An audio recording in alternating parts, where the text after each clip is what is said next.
Welcome to another edition of the Hoop Scoop. I'm Jarret Johnson. I'm joined by the mighty Joe Yeager. Mighty Joe, man, it's here. I mean, we're just a week away from Texas Tech basketball tipping off. November the 5th, 7 o'clock at the USA. Really excited. I know you're really excited. You and I have gone over the roster, the team, their successes, some of the questions we've had about the team, with all the newcomers and everything. But let's get down to the nitty-gritty. Let's talk about who we expect or who you expect to be the starter, the core of the team, and guys in the rotation, from the tip-off on the 5th. Yeah, well, I think your starters for Eastern Illinois anyway. Mm-hmm. Now, this may change. Right. But I think it's relatively clear that you've got the two graduate transfers, Holyfield and Chris Clark. Yep.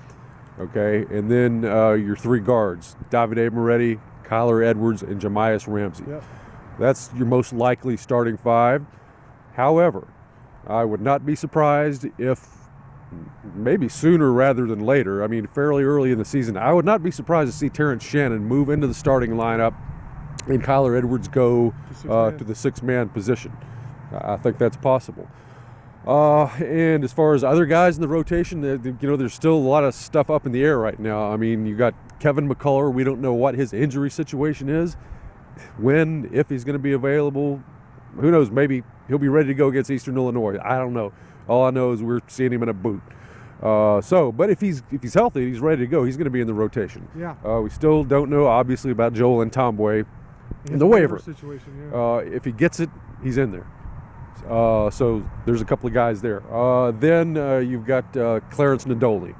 I think is definitely going to be in the rotation. Yeah. There's no doubt about that in my mind. He could be your seventh man, depending on what happens with McCullough and Tomboy. But without those two guys, you kind of wonder a little bit about the depth. There are other potential players there. Obviously Tyreek Smith, Andrei Savrasov, and Russell Chua. You really want those two guys ready to go if you can get them, McCullough and Tomboy. They will improve your depth and your versatility dramatically and your skill level. Yeah. But we just don't know. I think in Tomboy really is the key. You wrote a story months ago about him being the key, and the closer we get to the season, the more I agree with that opinion. He's a guy who averaged over 12 points, over 5 rebounds a game as a true freshman UNLV last year.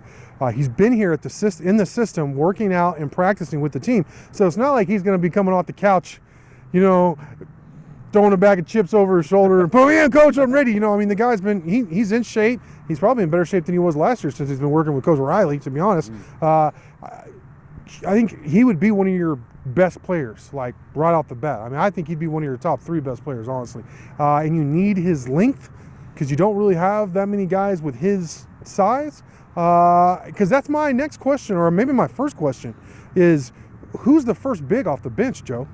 Who would you put in there? You have a big game. Let's say you're playing Louisville at the Garden. Who's the first guy off the bench for you?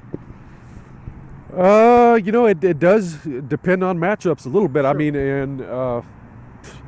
Okay, you're playing a legitimate team with a solid front court, and you got to bring in a solid big. Who are you bringing in?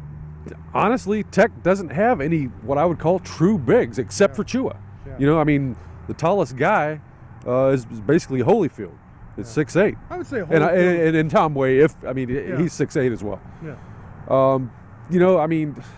I don't know.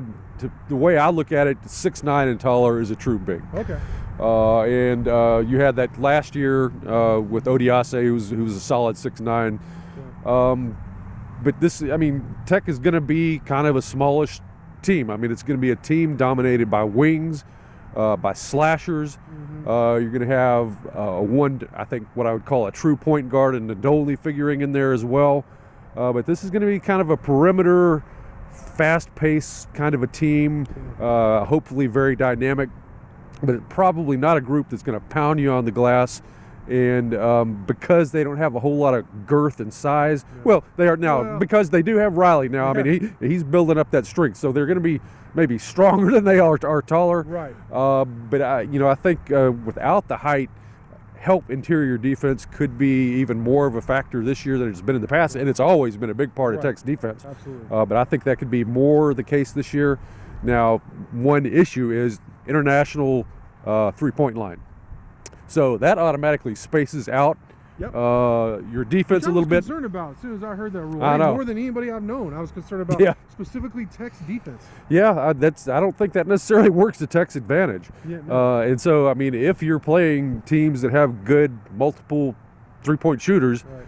that spaces your defense out. It makes it tougher to help down inside. And then if you don't have that size in there to just be an automatically kind of an eraser inside, that makes it tough on you. So, Mark Adams has got some stuff to figure out. Fortunately, if you want somebody figured it out, that's the guy, right? Yeah. If anybody can do it, he can. So, that's kind of the way I see it.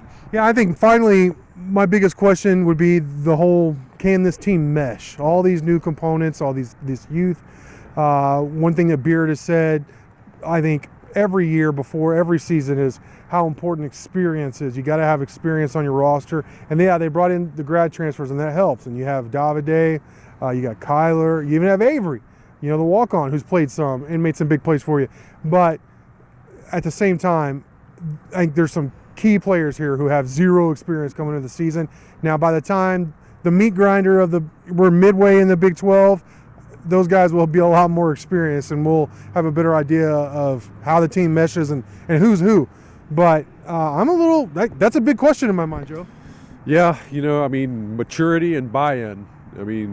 Those are two really, really big things. You had that last year in spades. That was the least of your problems. That was a mature adult squad, and everybody had their ducks in the row. They were all pulling in the same direction. Yeah. And you saw what could happen when you get guys like that Right. who are doing that.